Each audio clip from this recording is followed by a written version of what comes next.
Hey everybody, this is your girl Miss Jovial. Thank you so much for joining tonight. Before I get started, make sure you like, share, subscribe, and hit that notification button at the bottom so that when I have new videos, you'll be the first to know. Hey, hey, hey. Well, I have been doing a lot of shorts this past week and a half, and I haven't stopped. I think that the shorts are a lot impactful, because it's 1 minute or below, and I've been doing pretty well on it. So yay me, yay!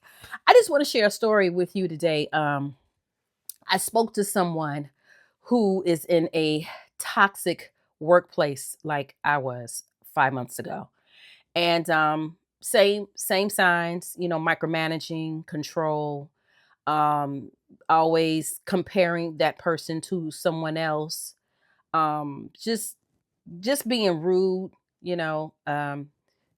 This mess got to stop for real. This has got to stop. And I do have another friend that's going through it in another country, and I'm just over it. Seriously, I'm like seriously over it because nobody should have to go through all of that kind of crap in the workplace. You go to work in the morning, you try to be there on time. Well, you are on time. Most of us are on time. Okay. And, you do the work, you go home, you got a lot of other stuff that you have to deal with. You don't have to deal with somebody else's attitude. I can't stand people with nasty attitudes. Let me tell you, I'm one of those people. I can be really nice to you, but when I see you being mean to somebody else, and then you try that mess on me, honey, all bets are off. I will take the Vaseline and I will come and get you. I'm just letting you know that, okay? Um, anyway, I don't know what's going on because I'm realizing that HR is for the leaders. HR is for the company. They don't really care about what we tell them, and that's part of the reason why I didn't say anything when I left, because I know that I wasn't going to get anything out of it. So they were like, "Oh, can you tell me, why you left?" Well, change of leadership, and that should have told you everything. You know what I'm saying? Without me even going into detail. So, that whole thing about you telling HR and thinking they're going to do something about it, you can just pretty much forget it because you're not in leadership. They're not going to protect you. That's why that's why I'm telling you all, and I mean this from the bottom of my heart. Please get a side hustle. Don't wait to the last minute. Do not wait to the last minute. You know, about a couple of months before I decided to leave, something in my gut told me that it was time. It was going to soon be time for me. It was going to be. It's going to be time for me to move on, and I didn't want to believe that. So I just I created a roadmap. I was like, okay, this is what's going to happen. This is what's going to happen. This is what's going to happen. Okay. So I started saving my money and doubling up so I can have like a little cushion so I could still, continuously pay my bills. But it's not easy. Nothing is easy. Nothing is easy. But so far so good. It's doable, thanks be to God. I'm not saying that I'm making as much money as I once did, but I'm doing okay. And I'm learning as I get older that money isn't everything. Peace over a paycheck any day, because, my salary was decent and it was about to go into the six figures. But you know what? At what cost? And like I told y'all in my last video, my blood pressure was like 199 over, no, I'm sorry, 189 over 116. That is the highest I have ever seen my blood pressure. And my doctor pulled me to the side and was like, "You can't keep going on like this, sister girl. You ain't gonna be here." And that's why I had to make the decision and say, you know what? It's time for me to go. It's time for me to go. Because there's no way in the world I would have survived the rest of the year in that position. And I am so happy that I was able to just make the transition as easy as possible. And it's crazy because um, when I announced my departure, it was more like, "Oh, you're leaving? Oh my God, I can't believe it." So did you do this? Did you do that? Did you do this? I just announced it today. Okay. But what the truth is, I had everything intact. I had all of my files together. I had all my emails together, everything that I needed. I wanted to make sure that I have everything right. So, you know, it's all good. So it's just it's a lot, y'all. It's a lot because, like I said, I didn't see it coming. Well, I did kind of see it coming, but I didn't think it was going to come as fast as it did. And now I got two other people that's telling me what's going on in their workplace, and one of them is experiencing night sweats, hair falling out. It's all part of stress. And and I told them, I said, you have to get a side hustle. You have to have a side hustle in this economy. You have to have a side hustle. You have to. There's no way you can survive on one paycheck because your paycheck can only stretch for so long. Number one, and number two, you don't know when it might end. That's the thing. You don't know anything. So you just have to be prepared. Now, right now I am teaching English online. And it's really funny because I started out with 46 students and then now I end up with 16 students. But here's the good news. I went up on my price because I told y'all I work for Preply. In Preply you got to start really low and then you move up gradually. And because, see, when I had the 46 students, I was at the low rate, right? The first rate is $9 an hour, but then I moved it up and then I moved it up and then I moved it up. And so now I'm at 35. So I have like, 10 to 12 students. I'm cool with that. I'm really cool with that because I have my peace of mind and I can work on, growing my YouTube channel. I can work on my affiliate marketing. I can work on my Etsy shop. I can do all of those things. And that's what I like about it. And you know what? Like I told y'all, right before I left the job, I created a roadmap because I knew I had to have some kind of guide to show myself that I can do this. Because I'm gonna tell y'all something. I'm gonna try to say it without crying. Okay, that job took so much out of me. Just because you leave a toxic workplace does not mean you're instantly cured.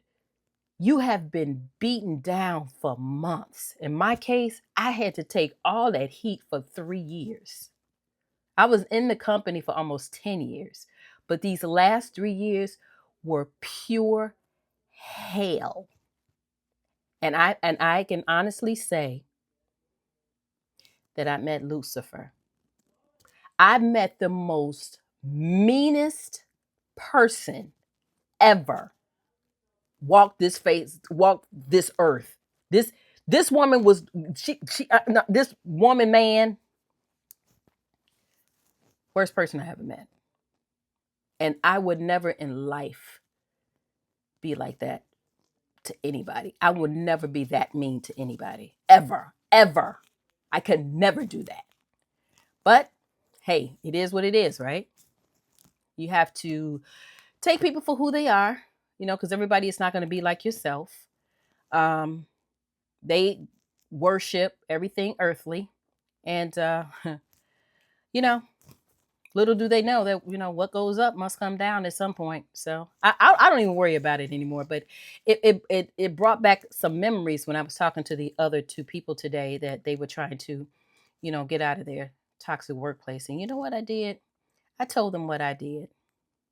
I told them what I did, and they're following it right now. And I started thinking about it. I was like, should I tell everybody what I did? I think I will. I think I will.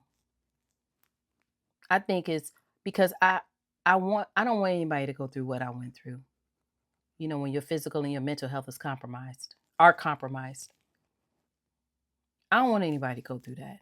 It's the worst feeling in the world. I would not wish that on my worst enemy. But I'm gonna share my roadmap on how I got out. But like I said, it's a process. You're not gonna heal like I was gonna say earlier. My train of thought is gone. When I left the job, it took me almost 3 months to recover, and sometimes 3 months is not enough.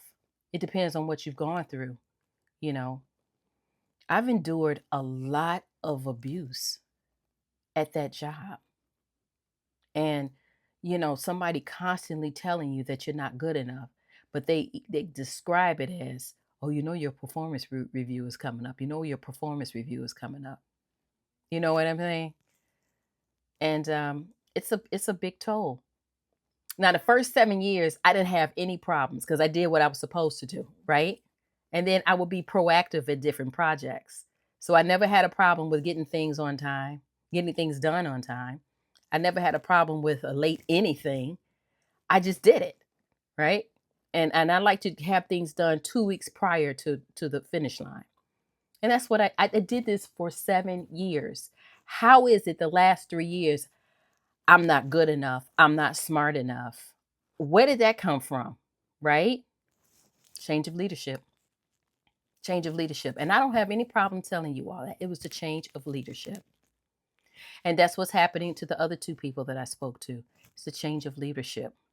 If you're going to be a leader, learn how to lead. Just don't take the title. But you know what? That circus is over. Now it's time for me to do my own thing. And that's what I'm trying to get these two ladies to do. So I share with them what I did. And you know what? If you want to, I can share it with you too. I can share it with you too. I don't have any shame in my game. I don't. But the only thing is that I ask you to do is to really sit down and think, what can I do to solve a problem that people have? Because all of us out here have problems, child. But you have to ask yourself before you start looking at the side hustle has to be able to solve a problem. Okay? I was thinking about that too. And after sharing, my roadmap to what I did, I decided, you know what, I'm gonna write an ebook. I'm gonna write an ebook. And for those that want to leave the 9 to 5 and do their own thing, live on their own terms, earn their own money, I'm gonna share what I did. Because I think that's the best thing to do. You gotta share. Sharing is caring. And I care about the welfare of other people because again, and I'm gonna keep saying it again and again, I don't ever want anybody to go through what I went through. Ever. Because, sometimes, I mean, like I said, sometimes it still bothers me from time to time. This is not something that disappears overnight.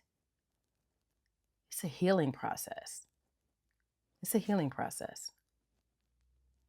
But, as far as digital marketing is concerned, I'm learning a lot. I got on Pinterest and I'm trying to figure out how to work Pinterest, but that's okay because I'm taking a Pinterest tutorial tomorrow. Yay, me. I told you I'm trying to learn as much as I can because I was looking at, I try to read different articles. And one thing that I discovered is that digital marketing ain't going nowhere. It ain't going nowhere. It's getting bigger and bigger and bigger because I'm seeing that people are no longer looking for therapists. They're looking for people with similar problems and what they did to solve it. You know what I mean? They're not looking for this big, Dr. Dr. Prue, They're not looking for that anymore. Well, number one, they're overpriced. That's number one. And number two, they ain't looking for experts no more. They're looking for everyday people like you and me. And I'm willing to share my story. I am. I share my story bit by bit when I'm on YouTube. I like long videos. So, but yeah, so I just, I'll put it in the ebook for those of you all that's ready to, really serious about leaving a 9 to 5. I'm at a point in my life where I just can't take any nonsense anymore. What you're not going to do is bully me. What you're not going to do is make me feel like I'm not smart enough or good enough. I'm not going through that anymore because imposter syndrome in a toxic workplace is real. And I watched someone cry today and say, enough is enough. And I I could feel that right here, because I knew exactly how that person felt. I really do. I can feel it. The other person the same. Matter of fact, I talked to both of them today, and they've had it. But like I said, I shared what I did, and they took notes, and so tonight I'm going to work on a couple of things. So hopefully by Friday, I'll have it available for everybody. For those, not for everybody, but for those that are looking to make a change. Okay, especially the mature. I mean, the mature adults, the people that don't know too much about digital marketing and don't know too much about social media. I'll do it like age, I don't know, age 35 and up, age 40 and up. I don't know. Because the people that's under 30 years old, they know what they doing, honey. They like, hey, we know what we doing. And there's a couple of people that know what they doing under the age of 50. You know what I mean? But for the most part, people over the age of 35, 40, some may not know. So I'm here to help. I'm here to help, for real, because I don't want anybody to go through what I went through. And I'm going to keep saying as much time as I want to. So I'm going to get out of here, and just want to let you all know that I was thinking about you. And again, make sure you like, share, subscribe to the channel, and hit the notification button so that whenever I come on, you'll know. You have a blessed night. Peace over your paycheck. When one door closes, another one will open. Okay? Okay, now get back to work. Bye.